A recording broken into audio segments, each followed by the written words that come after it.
Good afternoon, folks. We're now at the 30th of January, 2024, or approximately 2:40 on 2:40 in the afternoon. Just to move on from Friday's from the last podcast, I had Maddie was here on Saturday morning in Clover Hill for a physical legal meeting. I was called down to that legal meeting at approximately 25 to 12. I was sitting in front of Maddie for approximately 20 minutes at most. The first thing she handed me was a copy of John Alcock's statement from Foley's. Then she also handed me three statements in relation to two guards and Kieran Marin in relation to the shenanigans in Monaghan. I explained to her that there was at least 10 guards there and 3 to 5 security men, 8 to 10 guards, 3 to 5 security men, and there were witnesses to this, being Shane McLaughlin and Mr. T, the taxi driver, on that particular morning. I told her that I had sent out 3 statements with regard to what she had, and that John Alcock was in possession of those, and that we'd get them scanned and sent to her. I told her that the Gardaí, she then asked, well, where's your statement? I says, my statement, I haven't seen any statement. There's no statement from these other guards. There's no, where's the charge sheets? Where's the warrants? She says, well, you're not ready to make any plea. The paper material's not there. I says, look, that was that's why I did not, I was very concerned the last day as to the rushing ahead here. At the end, the Gardaí in Monaghan have got involved, have turned a civil matter into a criminal matter now, and this has to stop.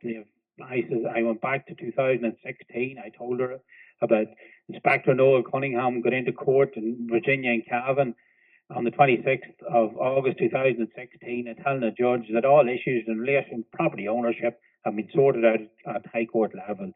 This was a complete lie, and I told her how they had turned my life upside down from there on in, and that at this stage the Monaghan Gardaí would need to be apologising to Emma and the children for the torture that they have been put through over the years, and that only Emma was as strong a woman as she was. God only knows where the whole thing would be. So Maddie took all that on board. We then spoke about Dublin again. I said, what about the briefcase? She says they won't give it over. I said, the phone. Stephen I'll pass the number, the code for the phone on to Stephen here before we finish up today, and he can email it on to Maddie. I told her that the Gardaí in Dublin had turned a civil matter into a criminal matter. We had been up previously, and we had been told it was a civil matter on the 20th of November 2018.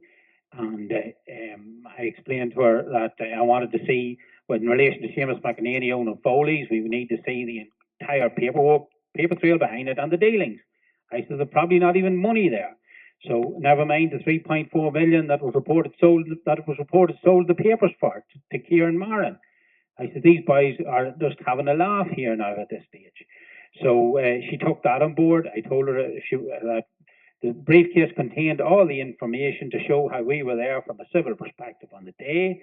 That one of the main reasons was my intellectual property that had been stolen by AIB and handed to Seamus McEnany back in the day, and that Graham O'Donnell, the designer, had offered at the time to do an affidavit in relation to how the intellectual property came from his office. I told Maddie we can look for a paper trail in relation to Seamus McEnany and the designer to do with Foley's. I said there won't be a paper trail because the concept was stolen of the Deary family, basically. At the end of the day, without Mihall's hard work, without everyone's input at different levels, I would never have got to a point that I could create such a blueprint for the dairy asset holdings moving forward. So, and it was only patience and hard work over many years that brought us to that point as a family. So I would like to see that energy now start to return, and everyone has now a higher level of consciousness, and we're all older and wiser, and please God, we can now start to pull everything back together now, because we all may recall, especially that this whole situation was put in front of the board of AIB back in writing in 2009, and they juked and dived because they were obviously playing a different game behind backs. All that paperwork all that paper trail can go back to now. So Maddie's visit here was productive. If the lady goes now and looks for what's in the briefcase, how Seamus McEnany's name has ended up on the paperwork and Foley's. I've told her also that she could look for freedom of information for SSE electricity, and how my name was, how the electricity bill, the Master Dairies was in my name, and the social welfare had cleared Master Dairies 2728 Market Street as my residential address at the time, back in 2021-22. So, look, I have nothing to.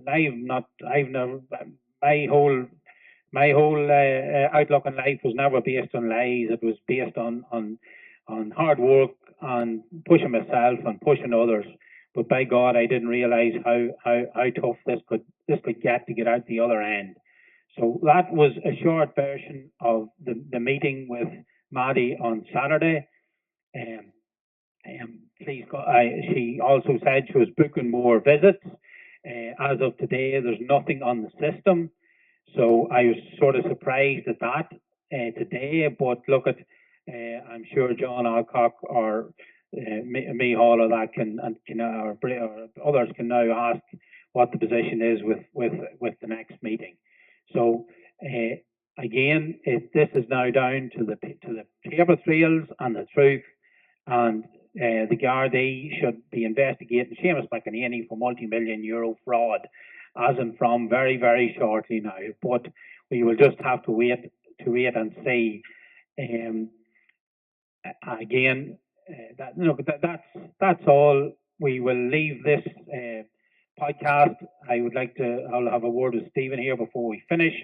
So we'll cut off at this point, and more next week as things now evolve. Again, they're looking for an adjournment until March. John Alcock has informed me yesterday evening via Maddie. So more on that in another week or so.